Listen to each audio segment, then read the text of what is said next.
enough for that issue, and I will complete.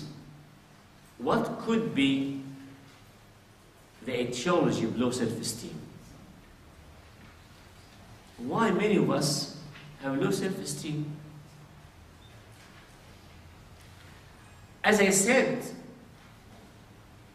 because these basic facts of faith are not clear to us. A lady would call me. She have sent an email to my website when I was answering the emails on the other.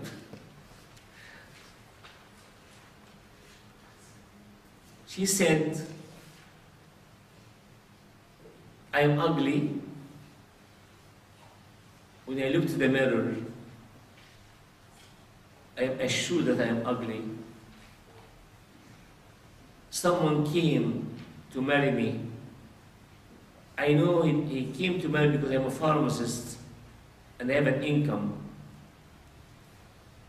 But I know that I'm still ugly. The word ugly came at least 3 or 4 times in her message.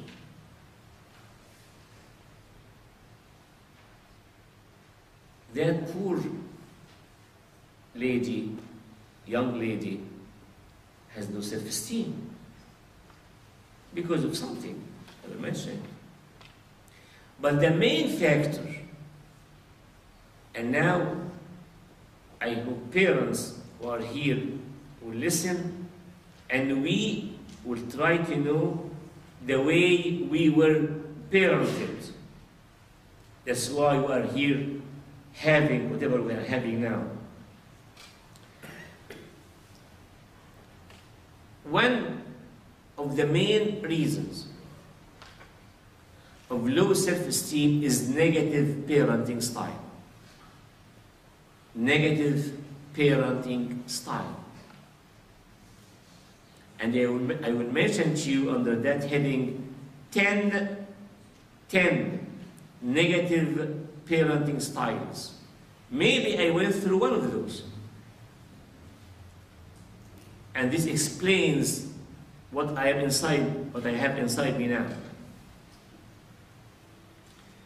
The first negative is the authoritarian kind of parenting. The very controlling, no communication, just orders, do it the way I like it, and you don't have any chance to say no.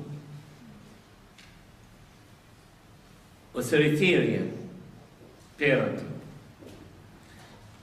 Number 2 of the negative kind of parenting is rejecting parents. You feel from the beginning you are not accepted by them or by one of them. You feel rejected. Maybe it was better for me not to be born. I came as a mistake to this family. They wish to have somebody from other gender, a boy or a girl. They always ascribe to me certain labels. I am feeling rejected because I am, say, the little dirty brat. Whatever I do, for them I'm dirty. I'm not clean. Rejecting parents. Perfectionist parents, number 3. Whatever I do is not enough. Whatever I do to them is not enough. They always criticize me. They always show that they are not happy with whatever I'm getting them from achievement. Perfectionist parents. Number 4, over-permissive parents, no rules. Whatever I want to do, they will say yes. Even there's no need to take their permission. And no rules set for my life. Because rules are very important if it's discussed in the family It caused the skeleton of my behavior, of my morality. So over-permissive parents, and you understand or you remember, I can do whatever and they don't care. The majority of Egyptian parents are not like that. The majority. They are the opposite. Many of them are authoritarian, and many are perfectionists. Then there are the overgiver parents. Overgiver. Whatever I want, they give it to me. Maybe they felt when they were young that they were not that lucky. Now, in England, they have a lot. Why not to give their children? But giving and giving and giving all the time is unwise. Could it cause low self-esteem? Yes, because there's no competition. I feel the walls under my feet, and this is not the reality.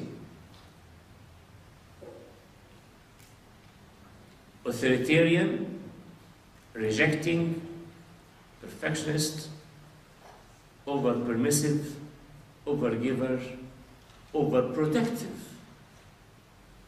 Overprotective parents, they want to do everything for me. They decide for me. Why? They love me.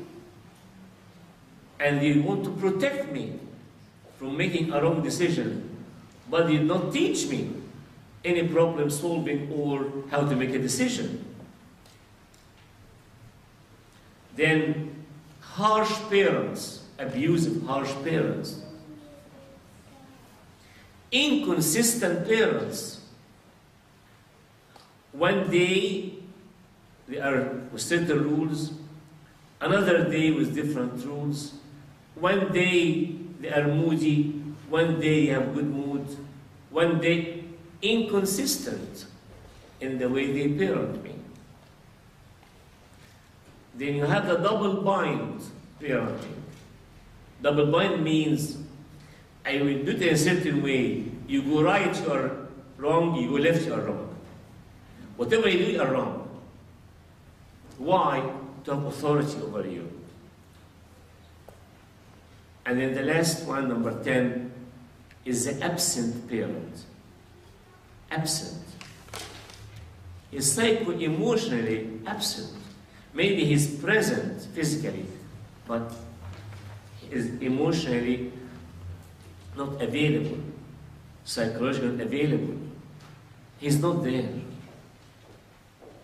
Absent parent, whether because of study, whether because a lot of work outside, but during the critical time of childhood, if one of the parents is always absent, it affects the normally growing young child, will lead to low self-esteem. He needs to see the two fathers. The two parents.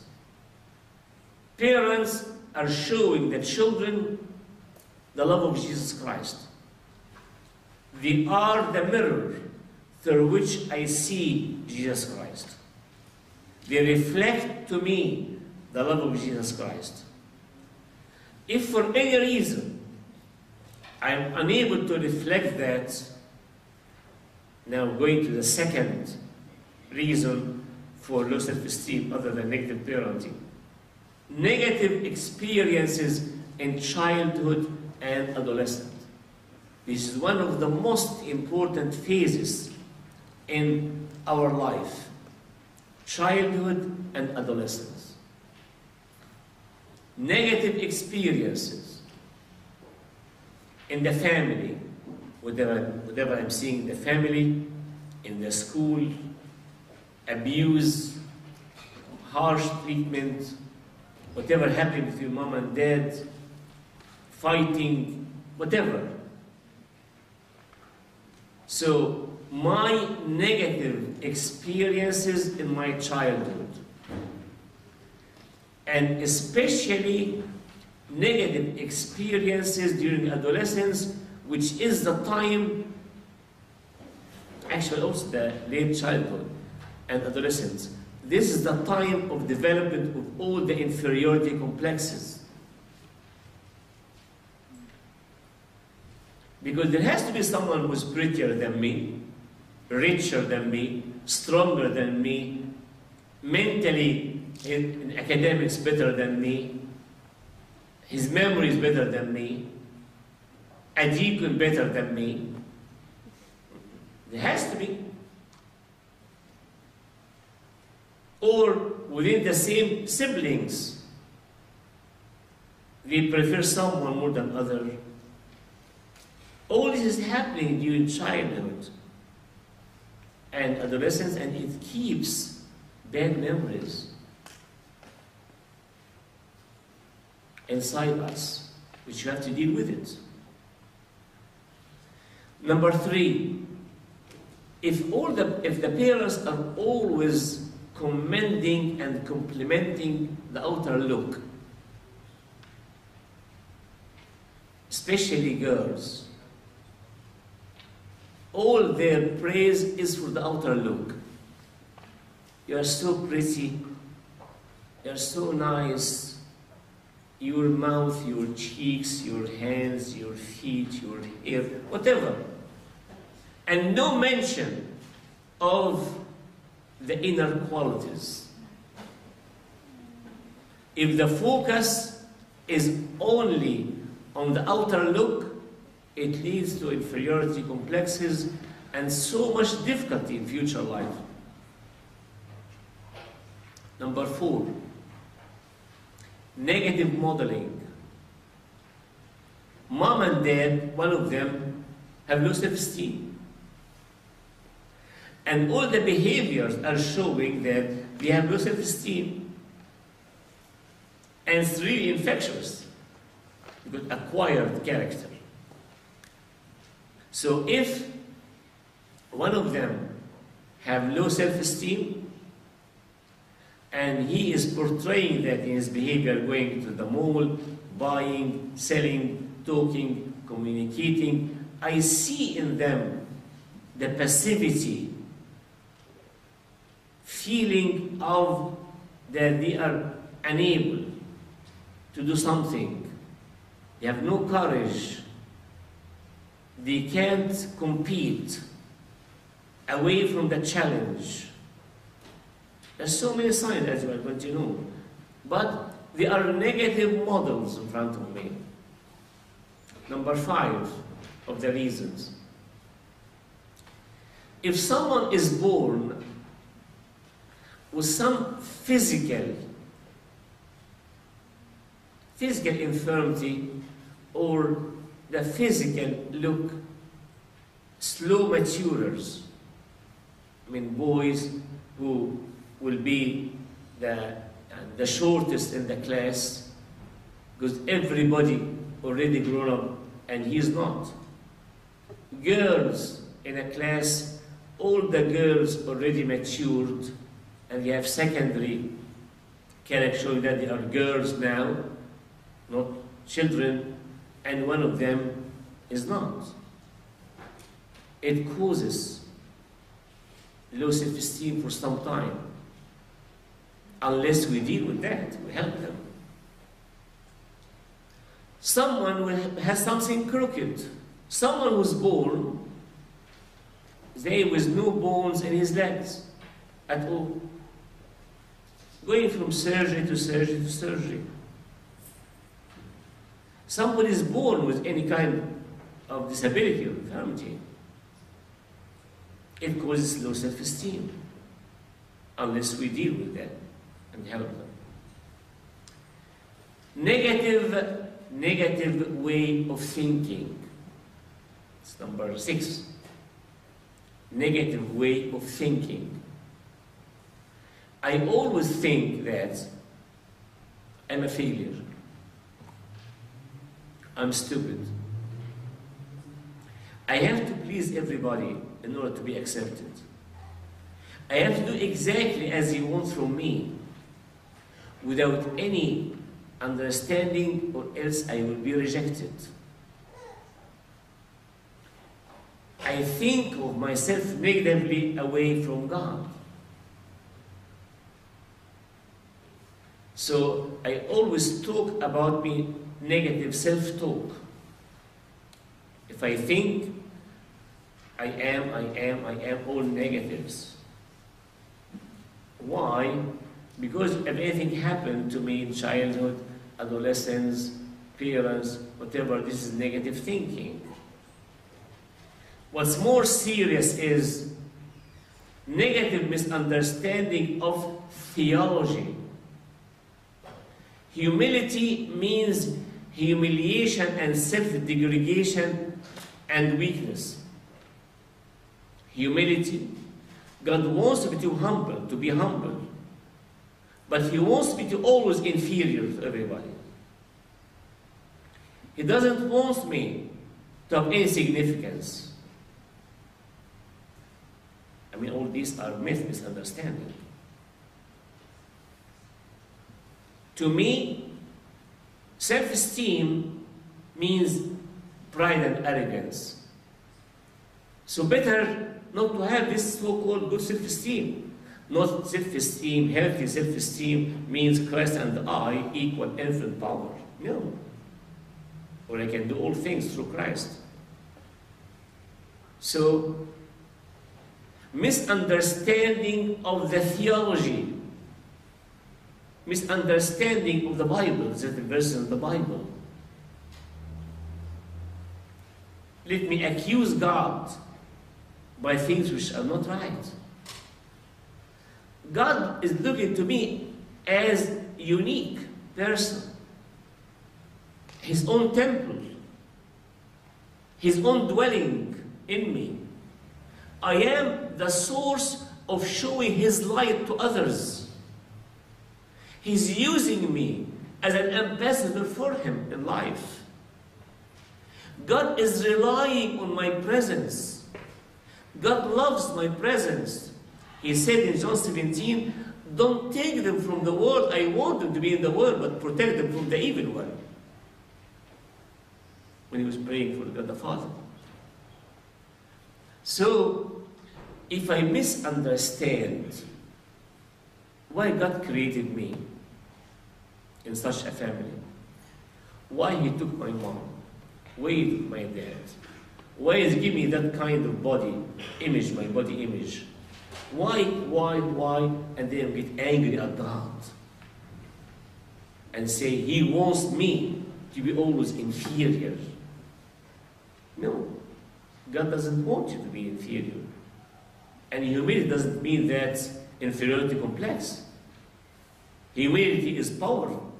Humility to feel that, as I mentioned before, God and I have infinite power. God gave me certain skills, I thank Him for that. And He's supporting these skills in me. And to use me with these skills for His own glory. Number 8, if I am always comparing myself to others, this is extremely wrong. During adolescence and after that, even if adult life, if I compare myself to others always, I will have inferiority. I feel inferior. That person is better than me, stronger than me. That person is more popular than me. That person is more intelligent. That person has a better position. His house is better, his car is better. The clothes is better. All these I am comparing. And as I told you, the grass is always greener on the other side of the fence. And my eyes are only looking for what's good, what do they have and what I don't have. Not to thank God for what I have, no, to envy them and compare. This is a great source of inferiority complexes.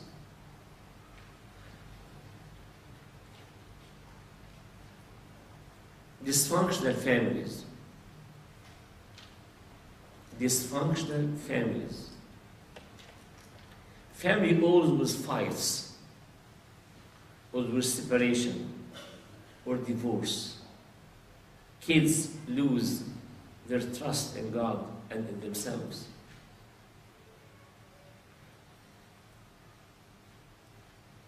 Death of one of the parents when we were young, or disability of one of the parents, or alcoholic parents, leads also to a reason for loss of confidence in ourselves.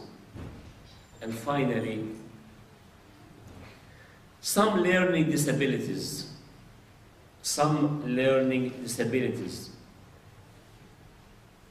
like attention deficit disorder or other learning disabilities, which will make you feel that I'm less than others. Everyone is passing the test and I'm not passing the test. Then I'm stupid. Although ADD, all of them are very intelligent and very smart, but they cannot use their smartness except with some help, with the medication. So, and different other kind of learning disabilities.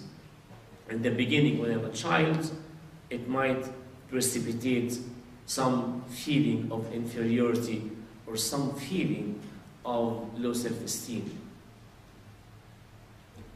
I have finished. Any questions?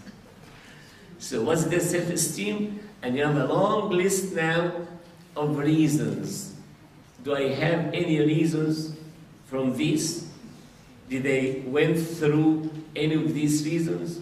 As parents, am I fitting in one of those 10 categories I have mentioned of negative parenting? And if I am, what to do? Yes, there's something to be done. There's something to be done. You will hear it. End of this day and tomorrow.